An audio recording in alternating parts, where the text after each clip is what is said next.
Final মহারণের শেষ বাঁশি তখন বেজে গিয়েছিল।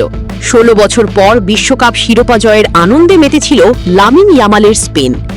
১২০ মিনিটের লড়াই শেষে যেখানে কথা ছিল হাত মিলিয়ে মাঠ ছাড়ার, সেখানে আর্জেন্টাইন শিবিরে দেখা গেল ভিন্ন এক দৃশ্য।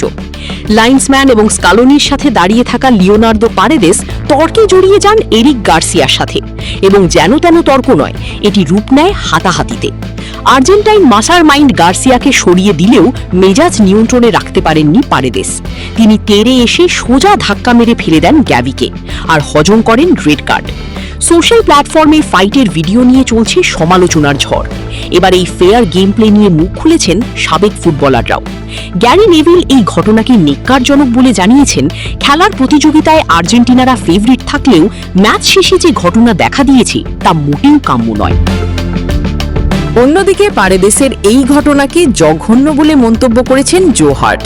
সাবেক এই ইংলিশ গোলকিপার মেসির এথিক্সের প্রশংসা করে পার্থক্য তুলে ধরেন।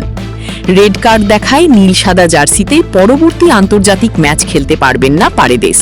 তবে এই নিষেধাজ্ঞা কোড অফ কন্ডাক্ট অনুযায়ী আরও কয়েক ম্যাচ পর্যন্ত গড়াতে পারে, যদিও ফিফা এই ব্যাপারে কোনো অফিসিয়াল স্টেটমেন্ট দেয়নি। একদিকে বিশ্বকাপ শিরোপার না পাওয়ার বেদনা, অন্যদিকে রেড কার্ড সাসপেনশনের ঝুঁকি। ম্যাচ শেষে হয়তো নিজেকে ঠান্ডা রাখলে এই পরিস্থিতিতে পড়তে হতো না পারেদেসকে। এখন সময়ই বলে দেবে আর্জেন্টাইন এই ডিফেন্ডারের জন্য কি অপেক্ষা করছে।